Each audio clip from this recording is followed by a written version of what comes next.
Yeah, so the question is, are the schools and other systems doing anything to like support native cultures or maybe spiritual teachings or things like that, and that we can't teach about that in our school and stuff like that? So first of all, there are only 4 Bureau of Indian Education schools in the whole state of Minnesota. Leech Lake has one at the Bugwanagijic School. There's one in Mille Lacs, Fond du Lac, and White Earth. Almost all of the Native kids in Minnesota go to public schools. Some are going to charter schools. But even at the Bureau of Indian Education schools, if they want to collect the per pupil funding for those kids, or its equivalent, depending on like the funding model that they have for the school, then they have to meet state mandated curricular guidelines. That includes credentialing guidelines for teachers.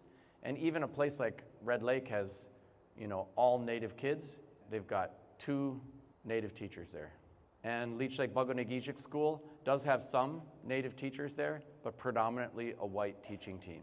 I'm not seeing it, be a school that really is advancing that.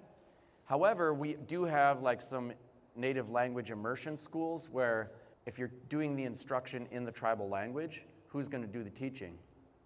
Somebody who speaks the tribal language. So you do get more native teachers. If you're doing things in the language, you tend to reinforce things in the culture. I understand a separation of church and state, but bear in mind, everything that you do when you get more than 2 people in the room is cultural.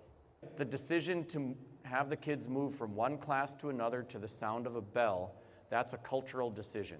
It was designed to enculturate. That's the word, enculturate kids to be good, obedient factory workers, even though we no longer have factory jobs to give them. Maybe there's a different way to get them to move. It's not like oppressive to move to the sound of a bell, but it is a cultural decision. The cultural decision to have a choir concert at a public high school with a separation of church and state and sing a lot of Christian music, that is a cultural decision. The decision not to have lots of music from all the other cultures around the world and to center that kind of music, that's a cultural decision. The decisions about curriculum, teaching methods, those are all cultural decisions. So the fact that something is cultural is not prohibited by separation of church and state. It's funny that people will say separation of church and state when somebody wants to introduce diversity into the school as a way to say, can't bring that native culture in here? No.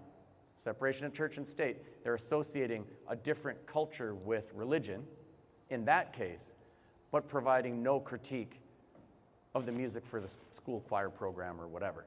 So I just think, come on, let's be adults. We can honor and hold up everybody's music. It's okay to learn about other cultures on planet Earth.